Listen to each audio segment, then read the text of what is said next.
Hey everyone, it's Chris, and as you can see, I'm sitting in a blue car here, but it's not the Focus RS. Today we're sitting in a pony car, Mustang. So this is my new 2017 Mustang GT. You've seen it in the car show video that I did earlier, and I figured that it's been a while. I've been working a lot. I've actually just moved into a brand new house where I'm at right now, still in the process of it. To try and throw in some kind of installation video or something for you guys. I just feel like the channel's kind of been void for a little while. So go ahead and stay tuned. I think that what we're going to do today is we're going to do a Barton Industries reverse lockout collar, which replaces, as most of you know, with the Focus RS and the Mustang, that you get those ones that look like they're made out of aluminum but turn out to be really, really cheap plastic that just, chips off, breaks, all kinds of stuff. Where Barton Industries is actually giving us a 6160 aluminum piece. Alright, so the first thing we're going to do, just like any other shifter job, is obviously get the knob off here. Just unscrew it here counterclockwise. Sorry for the dog in the background. Once we get that off, go ahead and set it off to the side. And now we're going to want to pull this bezel off, the whole chrome bezel, the whole entire thing here. So the first thing we're going to do is we're going to remove this rubber grommet from the front of it here that's over by your DC plug-in and your USB plug-in. Take that, set it aside by the shifter bezel. And now we're going to pull the shifter trim ring and boot and collar off all at once. Now, one thing you want to keep in mind when doing this is you have 5 retainers holding this in. 1, 2, 3, 4, and 5. So we're gonna have to be kind of careful pulling those retainers in because they've been known to break. I've had a buddy break a few of them, and nobody wants to spend, $200-$300. No, I'm just kidding. It's not $200-$300. But nobody wants to spend $50-$60 to replace a piece of trim bezel that they could have easily taken out without breaking. So what we're going to do is we're going to kind of start at the front here and pop this out. And then we're going to work our way around the sides and pop it out as we can through the sides here. As you can see, there's a little struggle here, but get it? It's that back one that'll break. Okay. So now we're going to pull everything out. And the most important part of this is that as you pull this out, is this white ring. You see this white ring sitting in here. It's the number one problem when people change their shift boots or do anything to their shifter is they take this white ring out and it ends up flying somewhere in the car. Now it does have a cone shape to it, as you can see. So you're going to want to slide this right back onto the shifter base itself and just go all the way down to the threading here, because that's what keeps right there to the spring, because that's what keeps your lockout, working correctly. Now, if any of you owned a Mustang GT or do currently own a Mustang GT, especially the 15 to 17 years with the Coyote and the MT82 Trans, then you may have a similar issue that I had, which is a lot of heat coming out of the shifter area. Now, granted, I know that, a lot of you guys might be sitting there saying, oh, quit being a crybaby. You got a transmission there, you got your drivetrain there, you got 2 catalytic converters, 1 on each side. You're gonna get heat, But there's actually protection for this heat that Ford puts in by this rubber boot right here. Now in my car, I've noticed that I've gotten heat to the point to where the shifter bezel or chrome ring around it to itself is actually pretty hot to touch. My wife had complained about it when driving with me recently. So I always thought there was a little bit, I can understand heat, but not heat that's too hot to touch. I just don't see a car company doing that. So upon further investigation, I see they have all kinds of padding and heat dampener in here, but that's not going to help when the boot that you have here is not fully seated. And not fully seated, I'm not talking about up here, I'm talking about at the trans, because you're basically touching your tunnel. You put your fingers down, you're touching metal here, bare metal, right above your transmission. I mean, this goes right into your transmission. So let me show you what it looks like when it's not fully seated. So if you guys have any of these problems with a little excess heat coming out of this area, I mean, it even gets to the point where if you have a cold drink in the cup holder and you drive for about half hour, that cold drink's gonna turn real warm. So I'm glad that I was able to pull this off and actually figure out why it was why I was getting so much heat coming out of here. And it's something very simple, but something that should have been done probably at the factory correctly that wasn't. And I'm gonna show you what that is.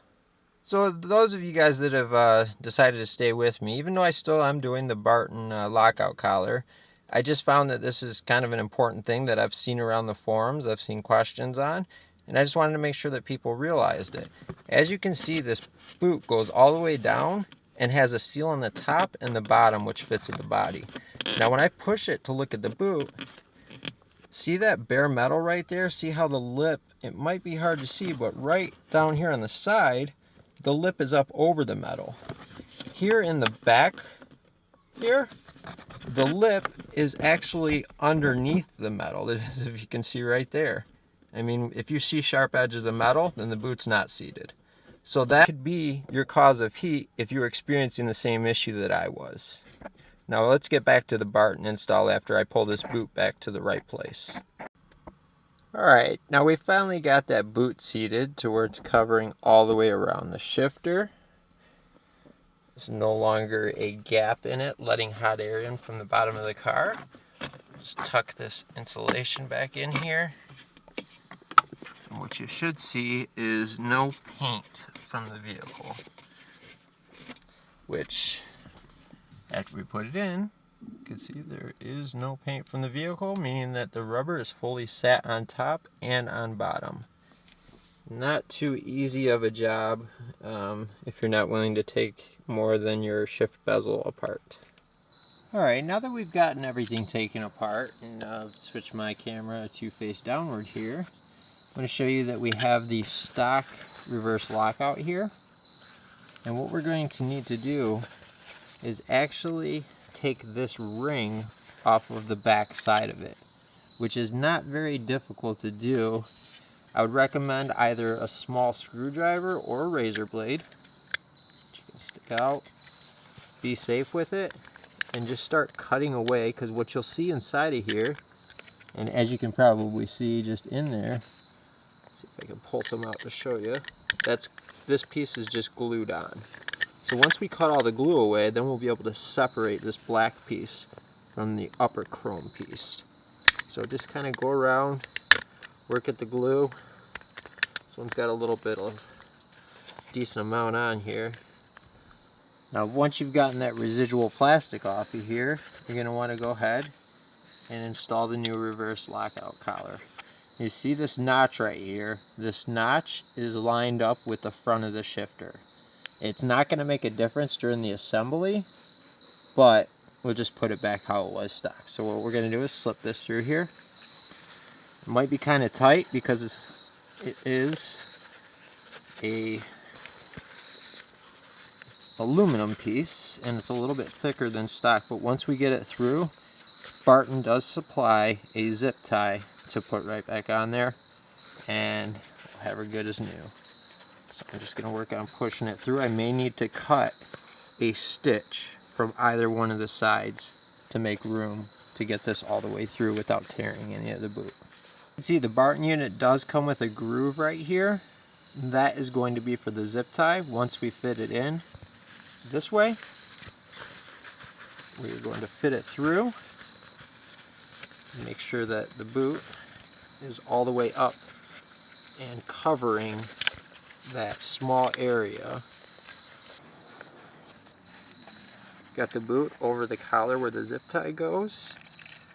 Try not to pull it over too much because these shifters are very, very tight. And then we'll put the zip tie on and secure it right here. Once we get the zip tie nice and tight, you can go ahead and just trim the rest of it off here. Should cut away from myself here.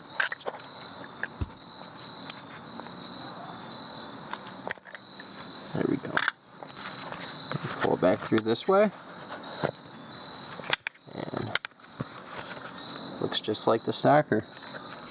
Alright, so now that we've cut the boot down and got the new reverse lockout, the Barton Industries one on, and we kept that notch in there facing forward, what you're going to want to do is you're going to want to snap it down like the stock one was snapped down on there. And you'll see tabs on there. There's 3 tabs, 2 on each side, 1 on the back, that it's going to snap down into, and that just takes pressure. You're just going to push the lockout down into the shifter until it fully engages.